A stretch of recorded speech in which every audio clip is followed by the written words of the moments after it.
हुआ था जब मैं गेट नंबर 5 से बोर्डिंग करने के लिए प्लेन की तरफ बढ़ रहा था, तो एयर मंगाऊ की अटेंडेंट आई और मुझसे उसने पूछा, कहते हैं आपके पास कितना कैश है, डेबिट कार्ड, क्रेडिट कार्ड क्या है। जब मेरे को उन्होंने बोर्डिंग पास दिया तब इन्होंने कुछ नहीं पूछा। तो जब मैं गेट के पास आया तो उसको याद आया कि इंडियन सिटीजन है, तो भाई इससे कैश पूछा जाए। मैं लाइन में लगा हुआ था, जैसे मैंने बताया मैं अकेला ही इंडियन था, तो उन्होंने मेरे को लाइन से उठा लिया भाई। तो फिर प्रोसेस पूछा उन्होंने कि आपका रिटर्न कब है और कहाँ पे रुके हुए। वैसे यहाँ पे सेफ़ बहुत है। मैं रात के 2:10 पे घूम रहा हूँ और बिल्कुल यहाँ लाइट्स चली हुई हैं, कुछ कोई प्रॉब्लम नहीं है यहाँ पे, कोई ऐसा पिक पॉकेटिंग वाला काम नहीं होता।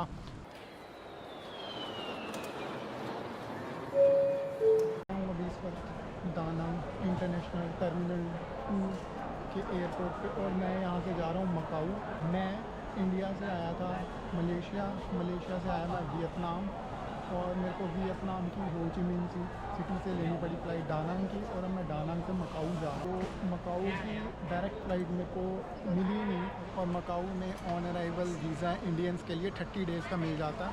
मकाऊ एयर से जा रहा हूँ, देखता हूँ बोर्डिंग पास देते वक्त इनमें से क्या क्या डॉक्यूमेंट्स मांगते हैं।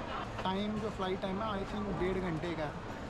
और यहाँ पे ये फ़्लाइट जा रही है सियोल, साउथ कोरिया जा रही है। भाई 6:50 का टाइम हो गया, तो मैं काउंटर पे चले ही जाता हूँ और उसके बाद मैं ले लेता हूँ बोर्डिंग पास और लॉन्च एक्सेस करूँगा। तो 40 से 45 काउंटर पे जाना है। ये सारे 17, 18, 19, 20 लगे हुए हैं। तो चलते हैं काउंटर पे और देखते हैं कि एयरलाइन वाले क्या कुछ मांगते हैं। यहाँ से लेना बोर्डिंग पास, अभी तो कोई आया ही नहीं है। लाइन में खड़ा हुआ और सिर्फ 4 लोग हैं यहाँ पे, तो कोशिश करूँगा विंडो सीट लेने की, अगर मिल जाती है रिक्वेस्ट करने पे। तो भाई मिल गया बोर्डिंग पास। जो मैं टेक्निक आजमाता हूँ काउंटर पे जाके विंडो सीट लेने की, और वही टेक्निक काम आई और मेरे को विंडो सीट मिल गई। वैसे तो अभी रात का टाइम है, दिखेगा तो कुछ भी नहीं, बट मेरे को विंडो सीट ही अच्छी लगती है।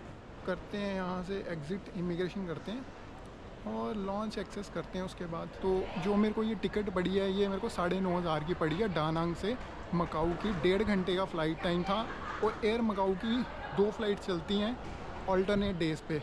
यहाँ से डायरेक्ट है, कोई भी लेवर कुछ भी नहीं है। तो मेरे को लगता है डिस्टेंस कम ही होगा यहाँ से मकाऊ तक का।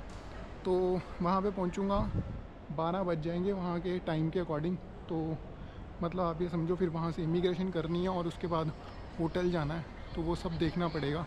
तो अभी सबसे पहले तो लॉन्च एक्सेस करता हूँ, किसी से पूछता हूँ यहाँ पे लॉन्च वगैरह है कि नहीं है।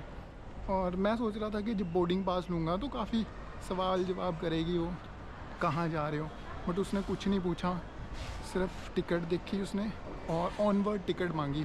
तो ज़्यादातर यही पूछते हैं, इवन उसने तो पैसे भी नहीं पूछा कि आपके पास पैसे कितने। तो बहुत स्मूथ प्रोसेस था। Hello, do you guys accept dragon pass और प्योरिटी पास? यहाँ से मेरा डिनर कंप्लीट होगा।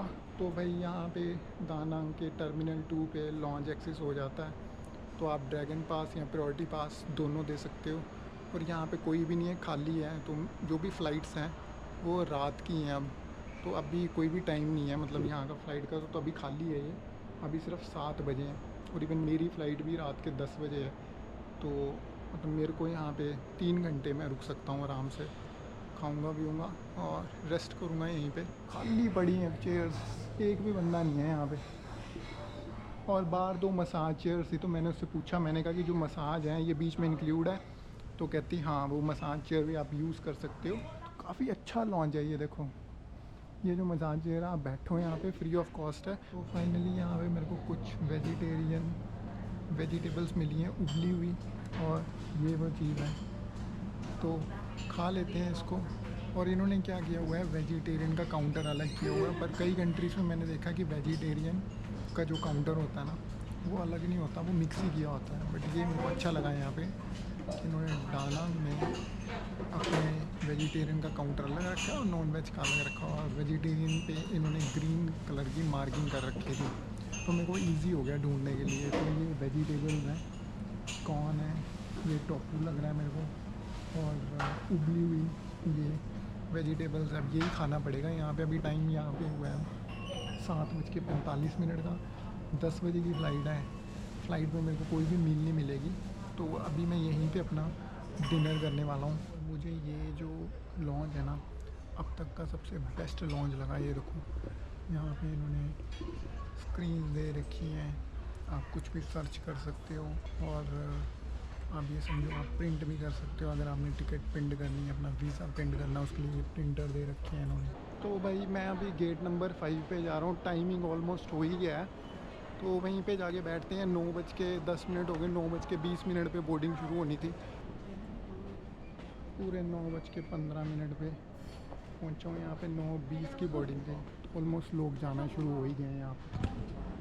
तो देखते हैं कि प्लेन कौन सा है। ज़्यादा पैसेंजर लग नहीं रहे हैं यहाँ, लोग चले गए हैं, ये देखना पड़ेगा। टिकट के अकॉर्डिंग ही मेरे को जैसे 9, साढ़े 9, 10 हज़ार की ये टिकट पड़ी थी। तो जो चेक इन बैग था वो बीच में इंक्लूडेड था, 20 किलो तक का, और 7 किलो का कैबिन बैग जो होता ही है। चलते हैं, लोग आ चुके हैं भाई यहाँ पे पहले ही, मैं ही लेट हूँ। फाइनली मैं अपनी सीट पे आ गया हूँ, और यहाँ पे ठीक ही है ये। मैं इस एयर मकाऊ में पहली बार ही जा रहा हूँ, और लेग स्पेस में यहाँ पे बिल्कुल ओके ठीक है। वाईफाई भी है यहाँ पे ऑन बोर्ड, आगे सिग्नल दिया हुआ है, बट मेरे को लगता है वो सर्विस शायद पहले लेनी पड़ती है। तो अभी पता क्या हुआ था, जब मैं गेट नंबर 5 से बोर्डिंग करने के लिए प्लेन की तरफ बढ़ रहा था, तो एयर मगाऊ की अटेंडेंट आई और मुझसे उसने पूछा, कहते हैं आपके पास कितना कैश है, डेबिट कार्ड, क्रेडिट कार्ड क्या है। जब मेरे को उन्होंने बोर्डिंग पास दिया तब इन्होंने कुछ नहीं पूछा। तो जब मैं गेट के पास आया तो उसको याद आया कि इंडियन सिटीजन है, तो भाई इससे कैश पूछा जाएगा। तो उसने मुझसे कैश पूछा बाकायदा कि कितना आप लेके जा रहे हो। तो मैं $1000 कैरी कर रहा हूँ, तो इतनी दिक्कत नहीं आती अगर आप 1000 के आसपास लेके चलो ना।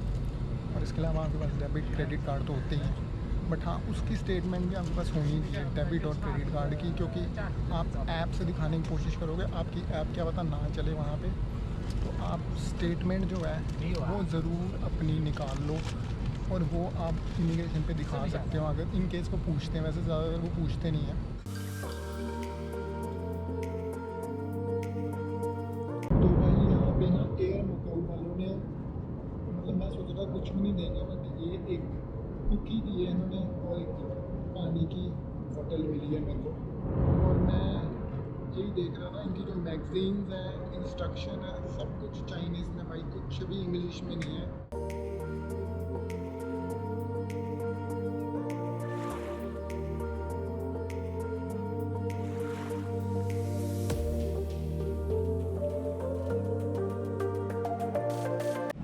फाइनली हम पहुंच गए हैं मकाऊ, और अभी हम पहुंचे हैं यहाँ पे। जो टाइमिंग था पहुंचने का 12:20 का था, बट इस फ्लाइट ने पहुँचाया हमें 12:35 पे।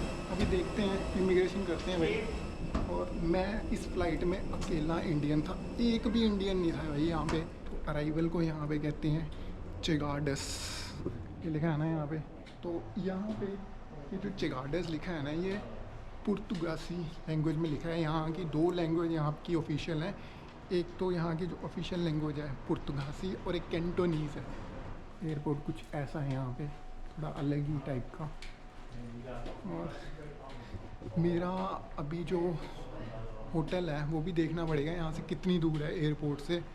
और अभी जैसे टाइम 12:30 हो गए हैं, अब मुझे लगता नहीं कि यहाँ पे मेरे को कोई मिलेगा कुछ भी यहाँ पे। तो भाई यहाँ से मिलेगा वीज़ा, देखते हैं। तो भाई मैं एंटर तो कर गया मकाऊ में, और बहुत स्मूथ इमिग्रेशन प्रोसेस था, कोई ज़्यादा प्रॉब्लम नहीं आई। और भाई ये मेरा बैग अकेला ही यहाँ पे झूल रहा है, बाकी सारे लोग चले गए हैं। तो अब मेरे को देखना पड़ेगा कि कैसे निकलना है यहाँ से। और यहाँ पे क्या हुआ कि मैं लाइन में लगा हुआ था, जैसे मैंने बताया मैं अकेला ही इंडियन था, तो उन्होंने मेरे को लाइन से उठा लिया भाई। तो फिर प्रोसेस पूछा उन्होंने कि आपका रिटर्न कब है और कहाँ पे रुके हुए। मैं वहाँ पे वीडियो बना रहा था, तो उन्होंने मना कर दिया, कहते आप एयरपोर्ट पे वीडियो नहीं बना सकते। तो मैं भाई बाहर निकल आया, अब तो कस्टम से बाहर निकल आया हूँ। तो क्या हुआ कि भाई इमिग्रेशन का प्रोसेस यहाँ पे बहुत ज़्यादा स्मूथ है, कोई प्रॉब्लम नहीं आई। हाँ मैं लाइन में लगा हुआ था, तो लाइन में सबसे एंड पे मैं ही था। तो क्या हुआ, उन्होंने मेरे को लाइन से उठाया, और फिर मुझसे उन्होंने कहा कि भाई मतलब आपका जो भी मतलब ट्रैवल इनिशनरी है वो बताओ। फिर उन्होंने मेरे को ये पूछा कि आप कहाँ पे रुके हुए हो, कब तक है। पर इन्होंने मेरे को जो वीज़ा दिया ना, एक स्लिप टाइप दे दिया, वो संभाल के रखनी है बस। और 7 दिन का वीज़ा दिया। वैसे यहाँ पे इंडियंस को 30 दिन का वीज़ा मिल जाता है, बट मैंने तो यहाँ पे 2 दिन ही रुकना, 2 दिन से ज़्यादा यहाँ रुक के करना भी क्या है। और फिर इन्होंने मेरा पासपोर्ट देखा, स्कैन किया, फिंगरप्रिंट्स लिए, फ़ोटो ली। और फ़्लाइट तो थी नहीं, अब मैंने हांगकॉन्ग जाना है इसके बाद, तो मेरे पास फ़ेरी की टिकट थी, फ़ेरी टिकट देखी, होटल की डिटेल्स थी और बोर्डिंग पास, यही सब चीज़ें। और कुछ भी नहीं था, कुछ ज़्यादा नहीं पूछा, बहुत ईजी यहाँ की प्रोसेस है। अभी मेरे को देखना पड़ेगा यहाँ से पब्लिक बस कहाँ से मिलती है। मेरा जो होटल मुझे दिखा रहा है वो 8 किलोमीटर है। मैं अभी बस ATM ढूंढ रहा हूँ भाई, यहाँ पे कोई ATM ही नहीं है। और ये इनका एयरपोर्ट है, बिल्कुल खाली पड़ा, वीरान। यहाँ पे टैक्सीज़ लगी हुई हैं, बट अगर मैंने ये टैक्सी ली तो ये 1000-1200 से कम नहीं लेंगे। मेरे को पकड़नी बस है और बस चल रही है यहाँ पे। अभी टाइम यहाँ पे 1:15 का हुआ और बसेस मेरे को लगता है 24 घंटे चलती हैं यहाँ पे।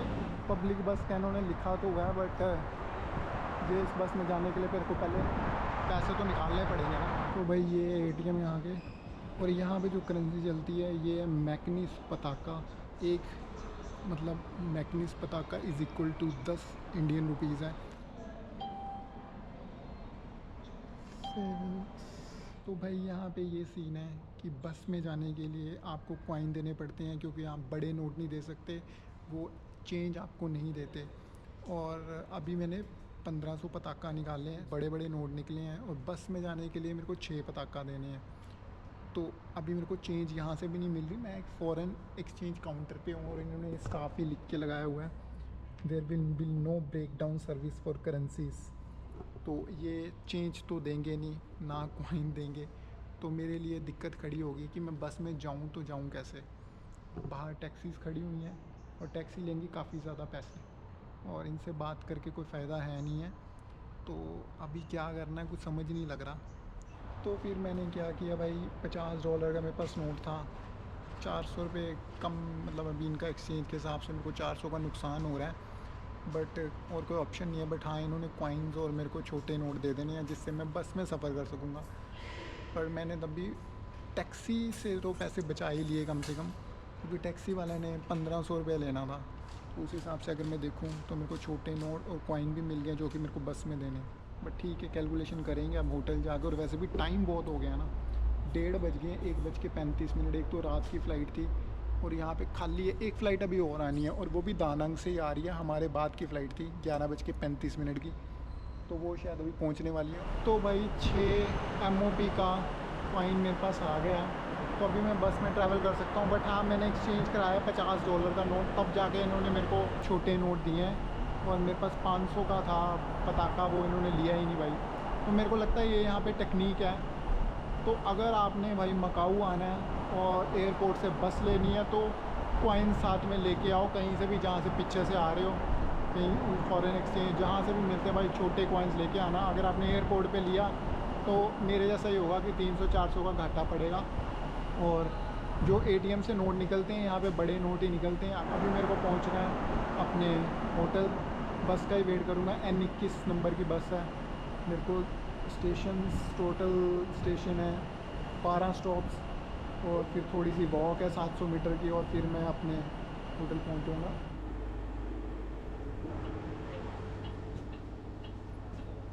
तो भाई अगर तो आपके पास कार्ड है तो यहाँ पे लग जाएगा, नहीं तो वो कॉइन्स है उस डब्बे में फेंक के और आपने बैठ जाना है।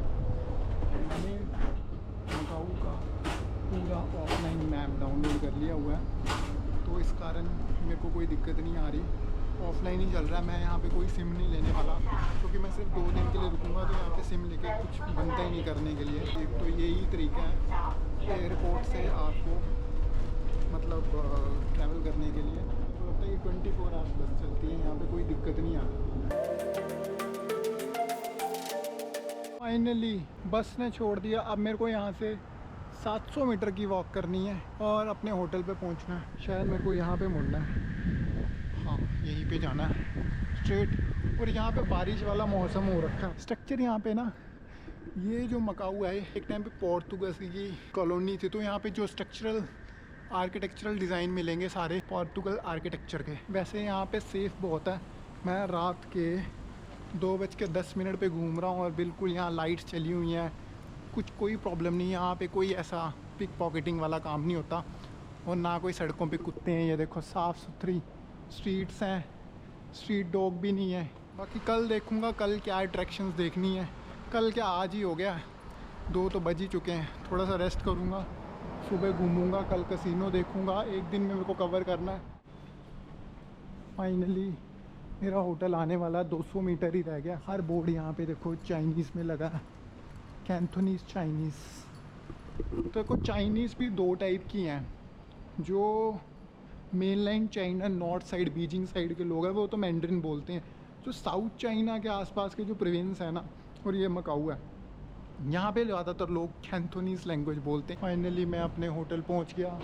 कितने टाइम पे पहुँचा हूँ? 2:20 पे। ये है बिलीव एंड मोर। करते हैं चेक इन। सबसे पहले यहाँ से जाना पड़ेगा।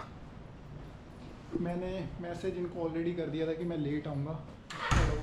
आई have a booking on the name of Sanjeevan Pathania and I already message that I will come early morning because my flight is very delay. So check in करते हैं यहाँ पे और रेस्ट करते हैं। बैग छोड़ने के लिए एक बंदा होना चाहिए, बट कोई भी यहाँ पे मेरा बैग नहीं, मेरे को खुद ही लेके जाना पड़ रहा है। यार एक बंदा बाहर खड़ा हुआ था, मेरा बैग पकड़ के मेरे को रूम तक ही छोड़ा। क्या इनकी हॉस्पिटैलिटी है। आगे रूम देखते हैं कि कैसा है। ये रूम दिया है इन्होंने मेरे को बिलीव एंड मोर में, और मैंने यहाँ पे चेक इन किया अप्रॉक्सीमेटली 2 बजे के आसपास। अब रेस्ट करते हैं यहाँ पे।